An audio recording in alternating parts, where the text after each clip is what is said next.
और फिर उसके बाद में कौन सा 13वें नंबर का? हाँ 14 भी हो गया था। हाँ, नंदीश्वर की माल ले राय दिखाई आय, अब तू साचो जान मोही पूजन कर बहु भाई प्राणी। बोलो, एक लाइन तो बोलो। प्राणी व्रत अठाई जे करें ते पावे भव पार प्राणी। क्या हुआ? वह विद्यापति राजा नंदीश्वर की माला लेकर के, अपने साथ लेकर के वह माला कहाँ पहुंचा? रानी के पास पहुंचा और कहने लगा, अब तो तू सांची मेरी बात मान ले, देख मैं पूजन करके आया हूं, नंदीश्वर के दीप से ये माला लेकर के आया हूं। रानी फिर तासों कहे नर भव पर से नाही, पश्चिम सूरज उदय हुए जिनवाणी सुचिता ही पराणी।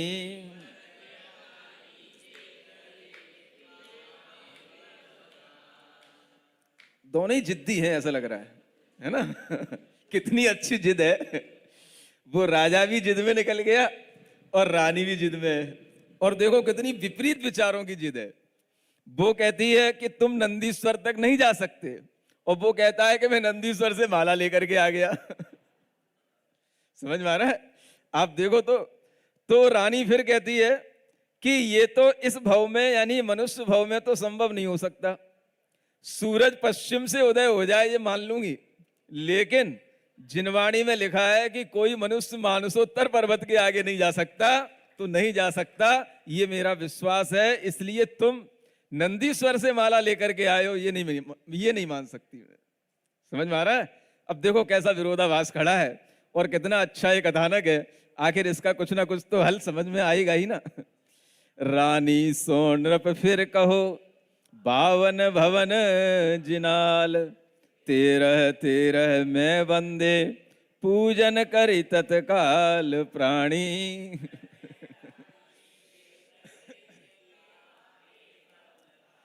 रानी से फिर राजा कहता है, देखो मैं वहां गया था, मैंने 52 जिनालयों के दर्शन किए थे, एक एक दिशा में 13 13 जिनालय थे। मैंने हर जिनालय की वंदना की और बहुत बड़े बड़े उत्तुंग जिन बिंबों का मैंने दर्शन किया और पूजन किया, और उसके बाद में वहां से तुम्हें विश्वास दिलाने के लिए ये माला लेकर के आया हूं। तुम इतना तो मान ही लो, कम से कम जैसे सीता रावण के यहाँ थी तो हनुमान जी कंगन लेकर के गए थे, राम जी की अंगूठी लेकर के गए थे, सीता ने मान लिया, तुम सीता से भी बढ़ के हो रही हो। तो ये भी वह समझाता है राजा, लेकिन रानी भी अपनी जिद पर है। और फिर क्या होता है? जय माला तह सो मिली, आयो हूं तुझे पास, अब तू मिथ्या मान मत, कर मेरा विश्वास प्राणी।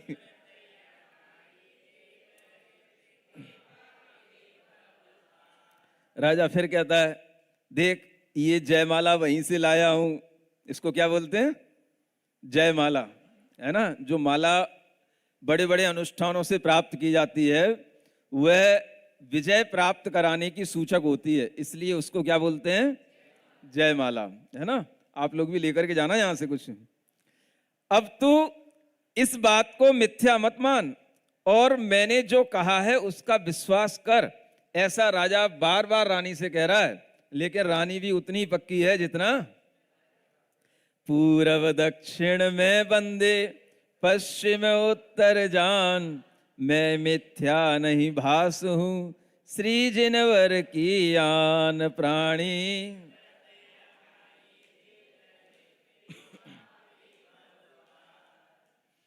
फिर कहता है, मैंने पूरब दिशा के जिनालयों की वंदना की, मैंने दक्षिण दिशा के जिनालयों की वंदना की, पश्चिम दिशा की, उत्तर दिशा की, मैं मिथ्या नहीं बोल रहा हूं। अब आखिर तुझे क्या सबूत और ला करके दिखाऊं?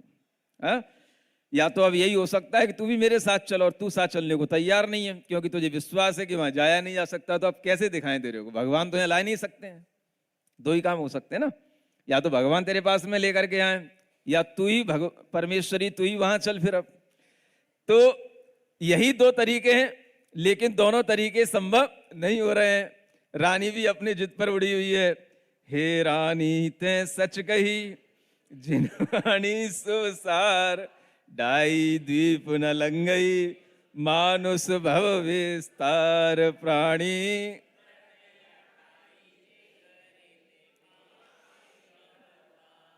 अब देखो, बात दोनों की अपनी अपनी जगह सही है। वह विद्यापति राजा ही है जो नंदीश्वर द्वीप में गया था, वहां पर पूजा करके आया था, वह माला लेकर के आया था, और वह माला लेकर के वह रानी को दिखा रहा है। लेकिन यह भी सच है कि वह राजा जब ये देखता है कि मेरा इस प्रकार से बहुत बार आग्रह करने पर भी, कथन करने पर भी ये रानी कहीं भी विचलित नहीं हो रही है ना, तो उसे अपना सही स्वरूप फिर दिखा करके वह बात सही सही बतानी पड़ी। और फिर वह कहता है कि तेरी बात बिल्कुल सही है, ढाई द्वीप से आगे मनुष्य तो नहीं जा सकता, और मैं भी गया था लेकिन मेरा प्लान क्रैश हो गया, वहीं पर मैं ढेर हो गया। लेकिन मैं तत्क्षण क्या किया, विद्यापति ते सुर भयो, रूप धरो शुभ सोय, रानी की स्तुति करो, निश्चय समकित तोय प्राणी।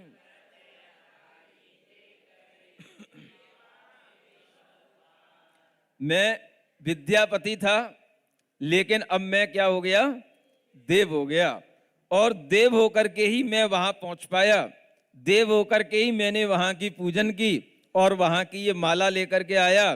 फिर मैं तेरे को विश्वास दिलाने के लिए उसी विद्यापति के भेष में यहां पर आ गया।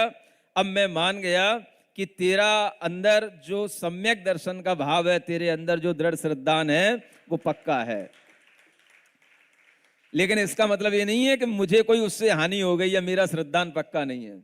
मुझे भी नंदीश्वर की वंदना करने जाना था, मैंने भी वंदना कर ली और मैंने भी साक्षात भगवान के दर्शन कर लिए। भले ही मेरा एक भाव बदल गया, लेकिन मैं वही आत्मा हूं जिस आत्मा के साथ तूने मुझसे विवाह किया था। अब मैं देव पर्याय में हूं, लेकिन मैं साक्षात नंदीश्वर के भगवान की वंदना करके यहां आया हूं। समझ में आ रहा है? नुकसान किसी को नहीं है, मिथ्या दृष्टि कोई नहीं है, दोनों सम्यक दृष्टि है।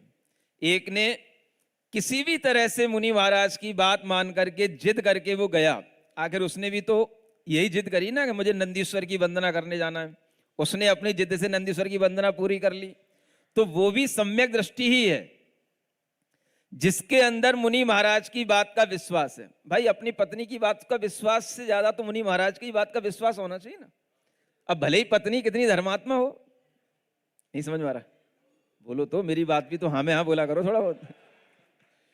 तो राजा ने गलत क्या किया? राजा ये कैसे समझ ले कि हाँ पत्नी जो कह रही है वो बिल्कुल सही कह रही है? ये समझ में आने के लिए उसने उसकी परीक्षा की, और परीक्षा करने के बाद में उसे घोषित किया, हाँ ठीक है तेरी बात बिल्कुल पक्की है। लेकिन राजा ने जो किया वो गलत तो नहीं किया ना। राजा जिस भक्ति के भाव से गया, उसे वह भक्ति वहां पर करने को मिली, और उस भक्ति के परिणाम स्वरूप ही उसके अंदर का भी सम्यक दर्शन और दृढ़ हो गया कि हाँ, जैसा मुनि महाराज ने कहा था वैसे ही हमें नंदीश्वर में दर्शन मिले, और वैसा ही हमें वहां की पूजन करने का सौभाग्य मिला। ये हमने साक्षात देखा, तो उसकी श्रद्धा हमेशा हमेशा के लिए जिन भगवान पर अटल बन गई। समझ में आता है? तो नुकसान किसी को नहीं है। धर्म के लड्डू खाने के लिए किसी भी तरह की जिद कर सकते हो। काय के लड्डू? धर्म के लड्डू, मतलब ये धर्म के लड्डू हैं। एक लड्डू वो होते हैं, बच्चा जिद करता है हमें दे दो दे दो दे दो, तो माँ कहती है अभी छुपा के रख लेती है, बता देती है अभी नहीं बाद में देंगे। ये भी कुछ ऐसे ही लड्डू हैं।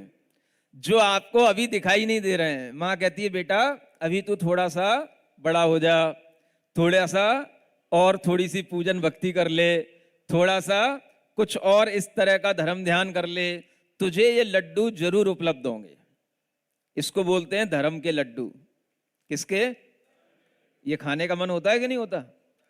तो धर्म के लड्डू भी ऐसे ही खिलाए जाते हैं, भले ही वो थोड़ी देर से मिले, दूर मिले, लेकिन बच्चे की तरह जिद करते रहो, मुझे लड्डू दे, मुझे लड्डू खाना है, मुझे लड्डू खाना है। तो माँ एक ना एक दिन तुझे लड्डू अच्छे वाले खिलाई देगी। समझ में आ रहा है? तो ऐसे यह भावों में अगर हम उत्कृष्ट भाव करते हैं, कोई भी तरह की धर्म के साथ में हम अपने मन के अंदर विश्वास ला करके कोई भी तरह का अपना संकल्प बढ़ाते हैं, तो वह संकल्प इस बात की परीक्षा नहीं करता कि आप मिथ्या दृष्टि हैं या सम्यक दृष्टि हैं।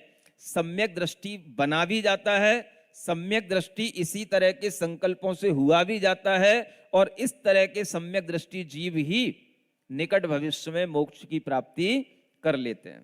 अब आगे क्या होता है? देव कहे अब रानी सुन, मानुषोत्र मिलो जाय, ताते चय में सुरवयो, पूजे नंदीश्वर पाय प्राणी।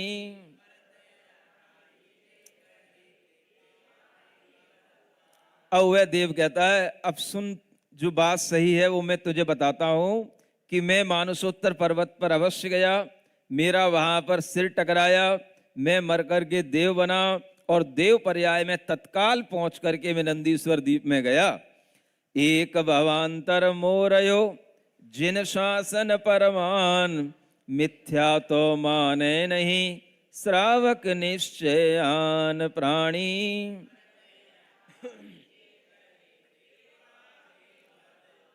अब वो कहता है देख मैं देव पर्याय में आ गया, अब मुझे मुनि महाराज की बात याद है पिछले भव की। उनने कहा था 3 भव में